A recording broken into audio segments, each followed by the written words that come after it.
من أنتم؟ احنا الثقافة والحضارة، احنا بيت الشعر والقصر، احنا ممن تعلمتم منهم واحنا من علمكم. واسألوا شارلمان عن ساعة هارون الرشيد. اخوتي هيا للعلا سعيا.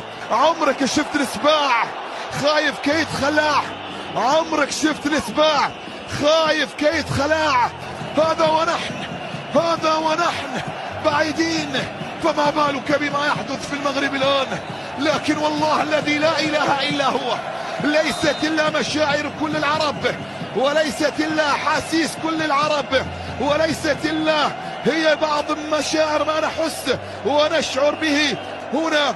أنا عربي، أنا مغربي، من ترابك، من مائك، من جبالك، من هوائك، من أريافك، من مدنك، من كل شجر وحجر يسكن أرضك يا مغرب.